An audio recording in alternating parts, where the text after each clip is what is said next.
അങ്ങനെ പ്രണവ് കൊച്ചു എന്ന് പറയുന്ന യൂട്യൂബ് ചാനലിൽ നിന്നും പ്രവീൺ പ്രണവ് എന്ന് പറയുന്ന യൂട്യൂബ് ചാനലിൽ നിന്നും അവർ പരസ്പരം അങ്ങോട്ട് ഇട്ട വീഡിയോസ് ഉണ്ടല്ലോ, ദ റിയാലിറ്റി എന്ന് പറഞ്ഞ് പ്രണവ് കൊച്ചു ഇട്ട വീഡിയോയും അൺമാസ്കിംഗ് എന്ന് പറഞ്ഞ് പ്രവീണും മൃദുലയും കൂടി ഇട്ട വീഡിയോയും അത് രണ്ടും ഡിലീറ്റായി പോയിരിക്കുകയാണ്. ഡിലീറ്റ് അല്ല, പ്രൈവറ്റ് ആക്കി വെച്ചിട്ടാണ് ഉണ്ടാവാൻ സാധ്യത.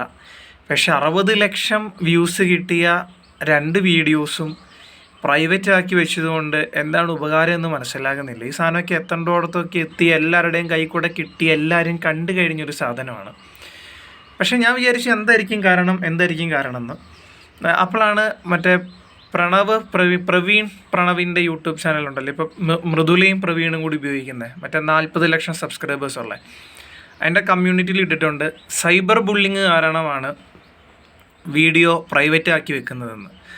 അതായത് കൊച്ചും അച്ഛനും അമ്മയും കൂടി ആ വീഡിയോ ഇട്ട സമയത്ത് ഭാര്യയ്ക്കെതിരെ ഭയങ്കരമായ രീതിയിൽ സൈബർ ബുള്ളിങ് വന്നു കഴിഞ്ഞപ്പോൾ പ്രവീണും മൃദുലയും കൂടി ചേർന്ന് മറ്റൊരു വീഡിയോ ഇട്ടു, അതാണ് അൺമാസ്കിങ്. അതോടുകൂടി സൈബർ ബുള്ളിങ് അവസാനിക്കുമെന്ന് വിചാരിച്ചു, പക്ഷെ അവസാനിച്ചില്ല. വീണ്ടും സൈബർ ബുള്ളിങ് നടത്തിക്കൊണ്ടിരിക്കുകയാണ് സോഷ്യൽ മീഡിയയിൽ നിന്ന്. അതുകൊണ്ട് ഞങ്ങൾ ഈ വീഡിയോ പ്രൈവറ്റ് ആക്കുന്നു എന്ന് പറഞ്ഞ് പ്രവീൺ ഒരു കമ്മ്യൂണിറ്റി പോസ്റ്റ് ഇട്ടിട്ടുണ്ട്. ഓക്കെ, അപ്പോൾ പ്രവീൺ സ്വാഭാവികമായിട്ടും അത് പ്രൈവറ്റ് ആക്കി. പക്ഷെ എന്തുകൊണ്ടാണ് പ്രണവിൻ്റെ വീഡിയോ പ്രൈവറ്റ് ആക്കിയത്? ഇവർ തമ്മിൽ ഇപ്പോൾ ഭയങ്കര ശത്രുതയിലാണല്ലോ. പരസ്പരം പറയുന്ന ഡൊമസ്റ്റിക് വയലൻസ് നടത്തിയതിലെ കണ്ണികൾ എൻ്റെ അച്ഛനും എൻ്റെ അമ്മയും എൻ്റെ അനിയനുമാണെന്ന് വരെ പ്രവീൺ പറഞ്ഞു. പക്ഷേ ഒരേ സമയം 2 ചാനലിലെയും വീഡിയോസ് പ്രൈവറ്റ് ആക്കി. അപ്പം സ്വാഭാവികമായിട്ട് ഞാൻ ഈ കമ്മ്യൂണിറ്റി പോസ്റ്റ് കാണുന്നതിന് മുൻപ് ഞാൻ വിചാരിച്ചു ഒന്നെങ്കിൽ അവരെന്തെങ്കിലും ഒരു ഒത്തുതീർപ്പിലെത്തി കാണും. മറ്റേ നമ്മുടെ ഈ ദിയ കൃഷ്ണയും പിന്നെ നമ്മുടെ ലൈഫ് ഓഫ് അനന്തുവും തമ്മിലൊരു പ്രശ്നം ഉണ്ടായപ്പം അവർ ഒത്തുതീർപ്പിലല്ല, അതൊരു പോലീസ് വഴി ഒരു കോംപ്രമൈസ് വന്നിട്ട് വീഡിയോസ് ഡിലീറ്റ് ആക്കാൻ പറഞ്ഞ് അങ്ങനെ ഡിലീറ്റ് ആക്കിയത് ഞാൻ കേട്ടിട്ടുണ്ട്. അപ്പോൾ ഒരുപക്ഷെ ഒരു പോലീസ് കേസ് എങ്ങാനും ആയിക്കഴിഞ്ഞതിന് ശേഷം പോലീസുകാർ തന്നെ ചിലപ്പോൾ പറയും 2 വീഡിയോസും ഇനി പബ്ലിക് ആക്കണ്ട, പ്രൈവറ്റ് ആക്കൂ എന്ന് പറഞ്ഞു കഴിഞ്ഞാൽ ചിലപ്പോൾ 2 ചാനലുകാരും പ്രൈവറ്റ് ആക്കാം. അല്ലെങ്കിൽ ഒരു പക്ഷേ കോംപ്രമൈസിൽ എത്തിക്കഴിഞ്ഞാൽ ഇവർ 2 ചാനലിലെയും വീഡിയോസ് ഒരേ സമയം പ്രൈവറ്റ് ആക്കാൻ സാധ്യതയുണ്ട്. അതിൻ്റെ മറ്റൊരു കാരണം എന്താ പറയുന്നത് വെച്ച് കഴിഞ്ഞാൽ ഇവർ ഈ കേസ് പറഞ്ഞ് ആൾക്കാരുടെ ഇടയിലേക്ക് വന്നപ്പോഴത്തേനും എല്ലാവരും ഇവരുടെ ബാക്ക്ഗ്രൗണ്ട് പരിശോധിക്കാൻ പോയി.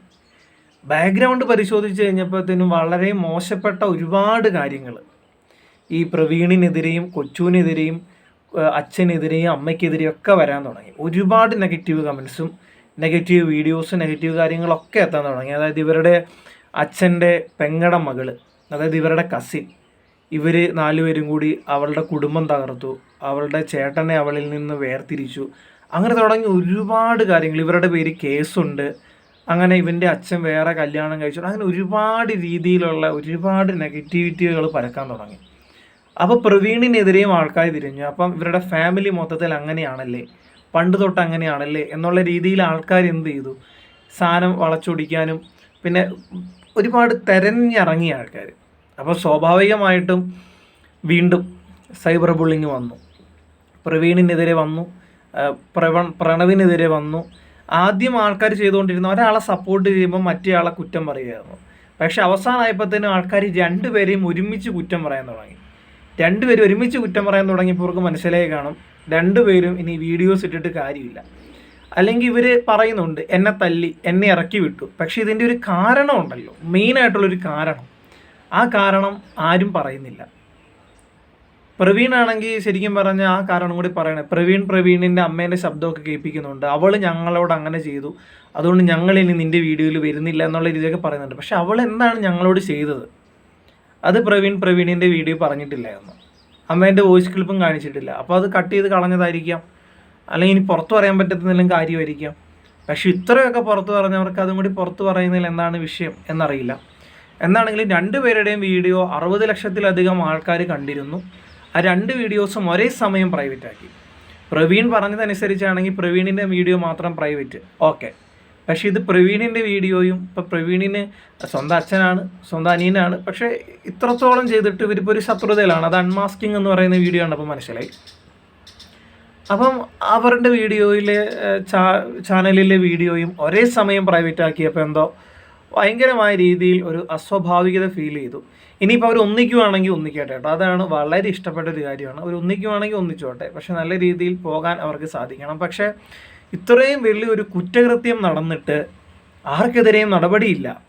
നമ്മുടെ ഇവിടെ ബാക്കി എന്ത് നടന്നാലും സ്വമേധയാ കേസ് എടുക്കുന്ന ഒരുപാട് കമ്മീഷനുകളൊക്കെ നമ്മുടെ ഈ നാട്ടിലുണ്ട്. ഇനിയിപ്പോൾ അവർ എടുത്തിട്ടുണ്ടോ, കേസ് എടുത്തിട്ടുണ്ടോ, അതിൻ്റെ പ്രൊസീജിയേഴ്സ് നടന്നുകൊണ്ടിരിക്കുകയാണോ എന്നൊന്നും അറിയില്ല.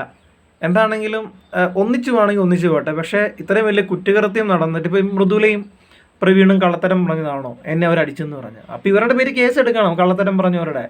ഇനിയിപ്പോൾ അവർ ശരിക്കും അങ്ങനെ അടിച്ചിട്ടുണ്ടോ ഗർഭിണീനെയും സ്വന്തം മകനെയും? അപ്പം അടിച്ചവരുടെ പേര് കേസ് എടുക്കണം. ഇതിപ്പോൾ നിങ്ങൾ ചോദിക്കും നിനക്കെന്താ അവരുടെ പേര് കേസ് എടുത്തില്ലെങ്കിൽ കുഴപ്പം. ഇത് കേസ് എടുക്കുക, ഇതൊരു ഫാമിലി ഇഷ്യൂ അല്ല. ഫാമിലി ഇഷ്യൂവിൽ നിന്നൊക്കെ ഈ സാധനം വഴി കൈവിട്ട് പോയി, ഈ സാധനം വേറെ രീതിയിലേക്ക് എത്തി. അപ്പോൾ ഇവർ വിചാരിച്ച് കാണൂല ചിലപ്പം ബാക്ക്ഗ്രൗണ്ട് ചകഞ്ഞു പോകും, അല്ലെങ്കിൽ ബാക്ക്ഗ്രൗണ്ടിലേക്ക് പോകും എന്നൊന്നും വിചാരിച്ച് കാണൂല. അത് ഒരുപാട് പേര് വീഡിയോ ഇട്ടേക്കുന്നത് കണ്ടു കേട്ടോ. ഞാനൊന്നും അവരുടെ ബാക്ക്ഗ്രൗണ്ടൊന്നും തപ്പിപ്പോയിട്ട് ഞാനൊന്നും വീഡിയോ ഇട്ടിട്ടില്ല, പക്ഷേ ഒരുപാട് പേര് വീഡിയോ ഇട്ടേക്കുന്നത് കണ്ടു. അപ്പം സൈബർ ബുള്ളിങ് ശരിക്കും പറഞ്ഞാൽ ഇപ്പോഴത്തെ അവസ്ഥയിൽ മൃദുലേനെയും പ്രവീണിനെയും സൈബർ ബുള്ളിങ് നടത്തേണ്ട ഒരു കാര്യമില്ല. പക്ഷേ ബാക്ക്ഗ്രൗണ്ടിലേക്ക് ആൾക്കാർ ചകഞ്ഞു പോയപ്പോൾ എന്തൊക്കെയോ ആർക്കൊക്കെയോ കിട്ടിയിട്ടുണ്ട്. അതിൻ്റെ പേരിലായിരിക്കാം സൈബർ ബുള്ളിങ് നടത്തുന്നത്. അപ്പം നല്ല കാര്യമാണ് ഇവർ വീഡിയോസ് പരസ്പരം അങ്ങോട്ടും ഇങ്ങോട്ടും ഇടാതെ ഇനിയിപ്പം ഇതാക്കി പോവുകയാണെങ്കിൽ, ഒത്തൊരുമയോടെ പോവുകയാണെങ്കിൽ പോട്ടെ എന്നല്ലാതെ എന്ത് പറയാനാണ്. അപ്പോൾ കുറേ പേര് പറയണം നിൻ്റെയൊക്കെ കണ്ടൻറ്റ്, നിൻ്റെയൊക്കെ കഞ്ഞൂടി മുട്ടിയിലാടാന്ന് ചോദിക്കും. അങ്ങനെയൊന്നും ഇല്ല കേട്ടോ. നമ്മൾ കണ്ടൻറ് ഉള്ളപ്പം അത് വെച്ച് ചെയ്യും, അല്ലാത്തപ്പോൾ വേറെ എന്തെങ്കിലും വെച്ച് ചെയ്യും, അത്രയേ ഉള്ളൂ. അല്ലാതെ ഇപ്പം ഇവരെയും കൊണ്ട് തന്നെ ജീവിതകാലം മൊത്തം ജീവിക്കുക എന്നുള്ള ചിന്തയൊന്നും ആർക്കും ഇല്ല. എന്തായാലും നല്ല രീതിയിൽ തന്നെ പോട്ടെ.